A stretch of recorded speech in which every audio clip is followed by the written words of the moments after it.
Ringraziamo allora anche il dottor Raffaele Padrone, vice segretario nazionale di FSP Polizia. Ben ritrovato. Grazie a voi. Grazie dottore per essere tornato nei nostri studi. Allora, la questione è una, adesso abbiamo sentito la richiesta accolta da parte di Fedriga, quindi dal lunedì prossimo, dal 18, si tornerà un po' alla vita di tutti i giorni, ma la domanda, poi magari commenterà anche, questo, le dice meno male, poi è da capire anche con quale metodo. I controlli della polizia nell'ultimo periodo, polizia e altre forze dell'ordine, ovviamente Carabinieri, la Guardia di Finanza e la polizia locale, sono cambiati rispetto alla fase cosiddetta 1, anche perché adesso c'è stata un po' di libertà, di liberalizzazione, si presenta una certificazione, si può anche un po' inventare di fronte alla gente la balla del secolo.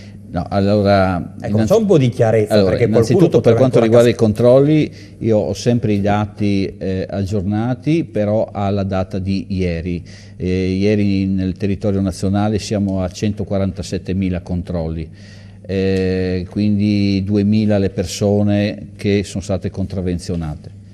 Per quanto riguarda il Friuli Venezia Giulia, circa 3.200 e 75 le persone contravvenzionate. Fa ancora specie vedere che poi anche nel nostro territorio ci sono delle persone contravvenzionate che, a mio avviso, è un grave reato, quello di uscire dalla propria abitazione essendo sottoposti a quarantena. Quello è un controllo che il collega ha fatto giustamente e ha punito giustamente, perché fin quando viene a mancare una giustificazione di spostamento dalla propria abitazione relativa a esigenze nate particolarmente esigenti di quel momento, posso capire. Non approvo assolutamente la condizione di essere sottoposti a quarantena e uscire dalla propria abitazione, questo non lo accetto. I controlli sono cambiati sotto l'aspetto territoriale. Sappiamo benissimo che adesso c'è la possibilità di muoversi all'interno della propria regione, quindi diventa più difficile capire se effettivamente la persona ha diritto o no di uscire dalla propria abitazione per recarsi dove deve andare. Allora, il problema diventa uno, sono stati e vengono controllati chiaramente i nodi stradali che permettono a chiunque del Friuli Venezia Giulia di transitare chiaramente nel vicino Veneto. Fa specie sapere poi che molti pordenonesi hanno la propria abitazione in quello della spiaggia vicino di Bibbione, e per poche centinaia di metri il confine non permette a queste persone di andare nella propria residenza, nella seconda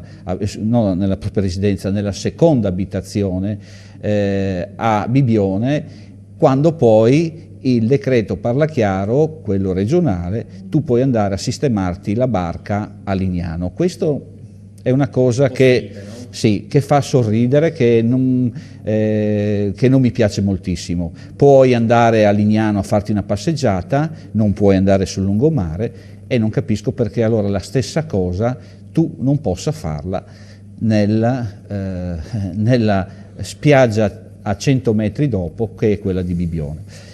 Quindi questa è una cosa che mi lascia perplesso. È chiaro che dal 18 questa cosa chiaramente sarà stata modificata, lo prevedo, perché se c'è una libertà diversa nell'apertura di attività commerciali, che ben venga questo nuovo decreto di Fedriga. Io anche fuori onda ne parlavo con Pizzo, prima che lei dasse la notizia di Fedriga. Non sono assolutamente d'accordo con ciò che ha detto il collega che mi ha preceduto. Cos'è che non la convince? Perché guardi, ci sono due situazioni, e io parlo sempre come ha parlato Pizzo a suo nome, io parlo per me. Ci sono due situazioni che bisogna tenere e considerare. Uno è la parte di salute, quindi la parte salute e salvaguardare la salute. Se noi guardiamo il rapporto malattia Covid con la salute, la pandemia dura 2 anni, quindi non avremo mai un caso zero in qualsiasi regione o in Europa. perché la pandemia dura 2 anni. Questo basta aprire un libro di medicina, andarsi a leggere quello che c'è scritto sulle pandemie, e le pandemie parlano 2 anni. Abbiamo avuto poi situazioni di colera, abbiamo avuto situazioni di Ebola, abbiamo avuto situazioni di SARS, e sono situazioni che non abbiamo dimenticato, che esistono ancora, ma sono scemate dal tempo. Certo. Quindi se noi dobbiamo dire non si aprono i negozi perché c'è problema di pandemia, allora non l'apriamo per 2 anni. Bene. Diverso è un discorso economico. Non mi si può dire che lo stesso diritto di chi guadagna 5 milioni di euro al mese, l'azienda ha riaperto, e il parrucchiere e l'estetista non devono riaprire. Quindi sono del titolo esattamente contrario a quello che ha detto il collega sindacalista di prima, perché non esiste, non puoi fare, cioè mi direi di spiegare cosa succede fra 15 giorni, qual è la differenza. Se noi apriamo il 1° giugno, vogliamo aprire il 1° giugno? Vogliamo vedere che possiamo aspettare ancora, ci saranno altri casi. Guardate cosa è successo aprendo a Milano 2 giorni, guardate cosa è successo, sono aumentati i ricoveri in sala di rianimazione, guardate cosa è successo a Wuhan per aver aperto gli asili, quindi non possiamo basare l'economia sull'impianto della salute, sono due cose che vanno per la loro strada. Questo è il mio pensiero, ma penso che sia il pensiero di tante persone che ci stanno ascoltando di là. Non possiamo mixare i due argomenti, sono separati. Ne parleremo allora ancora nei prossimi appuntamenti. Intanto grazie a voi, ci rivediamo la prossima settimana. Di FSP Polizia di Stato. Vi do un'ultimissima: tratto di autostrada A23 nodo di Palmanova Udine Sud chiuso in direzione Treviso a causa di un auto articolato che si è ribaltato al centro della carreggiata.